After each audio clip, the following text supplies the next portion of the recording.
Have you ever felt like the version of you that works isn't really you? You can socialize, you can perform, you can succeed. But somewhere underneath it all, there's a quiet question. You don't feel broken. You just feel constructed.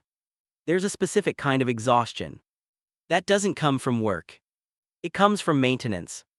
Maintaining the calm one, the funny one, the strong one, the agreeable one, the hyper-independent one.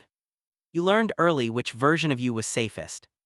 Maybe you grew up in chaos, so you became predictable. Maybe love was inconsistent, so you became impressive. Maybe emotions overwhelmed the room, so you became easy. And over time, that adaptation stopped feeling like a strategy and started feeling like your identity. Psychology calls this adaptive self-construction. Your brain is wired for attachment. From infancy, survival depends on connection. If certain traits increase belonging, your nervous system reinforces them. Through repetition, those traits become automatic. Not because they are authentic, but because they worked.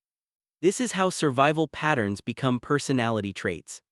And years later, when the environment changes, you're still running the same program. That's when the feeling appears. I don't know who I actually am. Let's make something clear. You are not fake. You are adapted. There's a difference.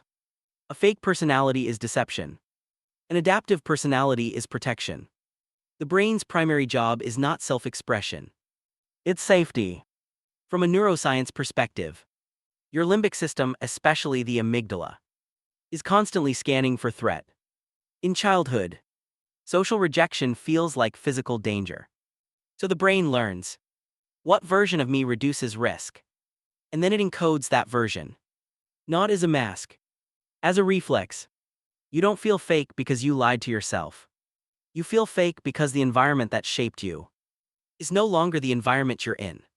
But your nervous system hasn't updated. Think of your personality like a house built during a storm. When the storm is raging, you build thick walls, small windows, heavy locks. It's intelligent architecture. But years later, when the storm is gone, you're still living inside a bunker. Your brain doesn't easily distinguish between past threat and present possibility.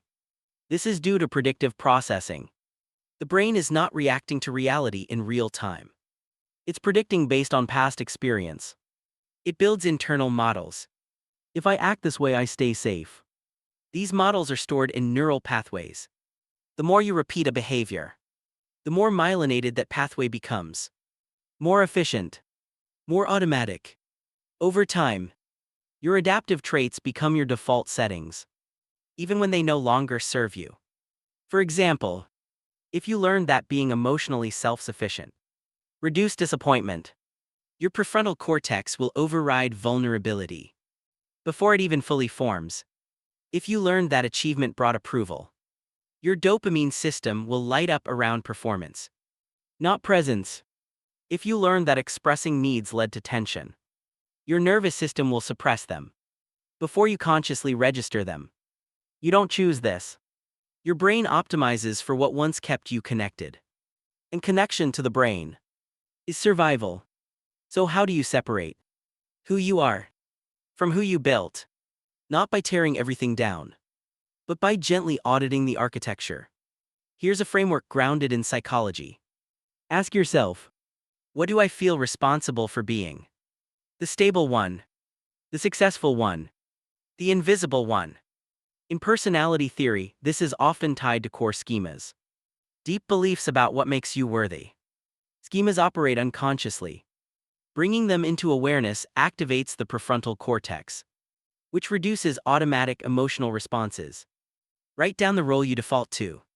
That's your survival trait. Instead of judging it, ask, when did this help me? This engages autobiographical memory networks in the hippocampus. When you contextualize a behavior in time, the brain reduces its urgency. You move from, this is who I am, to, this is what I learned. That shift alone weakens identification. Authenticity feels regulated. Adaptation feels tense. Your body knows the difference. The autonomic nervous system signals misalignment through subtle fatigue, irritation, or dissociation. When you play your survival role, does your chest tighten? Does your voice shift? Does your energy drop afterward? Those signals are data, not weakness. Your brain updates models through experience, not insight. So you don't need a dramatic identity shift. You need small contradictions. If you're always agreeable, express one mild preference. If you're hyper-independent, ask for one small favor. If you're the strong one, admit one small uncertainty. Each time the feared rejection doesn't happen, the amygdala reduces its alarm. Neuroplasticity requires repetition. Safety must be experienced, not imagined. Research in self-determination theory shows that psychological well-being depends on three needs: autonomy, competence, relatedness. Survival personalities often overinvest in competence and underdevelop autonomy. Ask yourself, what do I like when no one is watching? Not what impresses, not what protects, what feels quietly interesting. That's usually where your authentic traits live. Underneath the armor. Let's simplify everything into one mental model. You are not a fixed self. You are a layered self. Layer 1, survival. Layer 2, adaptation. Layer 3, preference. Most people confuse layer 1 for their identity. But survival is not essence. It's architecture built under pressure. Imagine peeling back armor. Not to remove it completely, but to choose when to wear it. Your personality is a toolset, not a prison. You can keep the strengths and release the tension. The goal is not to erase who you became. It's to update the blueprint. If you feel fake lately, it may not be because you're lost. It may be because you're evolving past a version of yourself that once kept you safe. That version deserves respect. It carried you. But you don't have to live in the storm forever.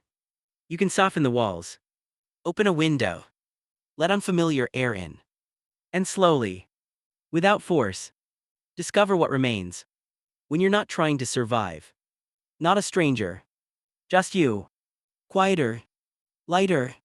And finally, chosen.